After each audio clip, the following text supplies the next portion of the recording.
In Baltimore, in the United States, 6 police officers will face criminal charges over the death of Freddie Gray. Prosecutions announced this morning. Charges will include manslaughter and murder. Mosby stated Gray had committed no crime at the time of his arrest on April 12th. She alleged police officers illegally arrested Mr. Gray. The announcement was immediately followed by a round of cheers by onlookers. Meanwhile, our correspondents talked to Baltimore residents to look at the context behind the current protests and uprising. Several days ago. Thank you.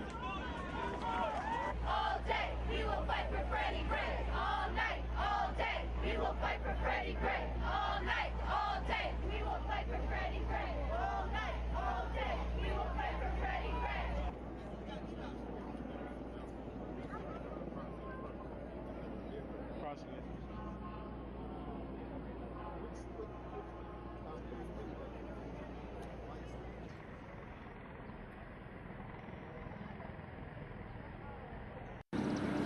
Here in East Baltimore, many may call this abandonment, but some call it their home. Some of those longtime residents decry what they say is a systematic process of gentrifying their neighborhood.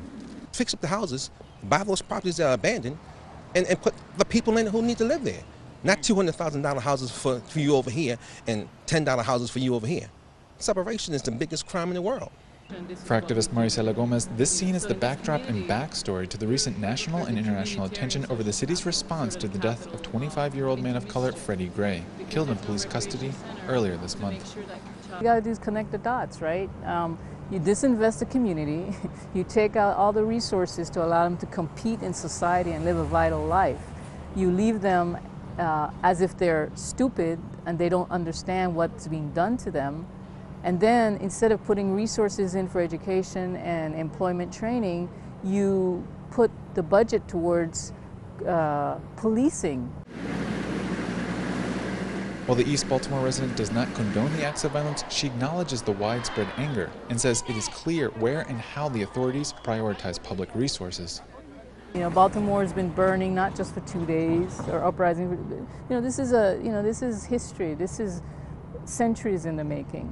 We didn't get to this in 2 days. We didn't get to like 50% abandonment, 25 and 30%. This community has like 40% unemployment. 95% of the children are on assisted lunch. That's not an overnight occurrence. Although the state of Maryland is considered one of the wealthiest in the country, Baltimore has over 16,000 vacant homes and more than 30,000 people experience homelessness throughout the year.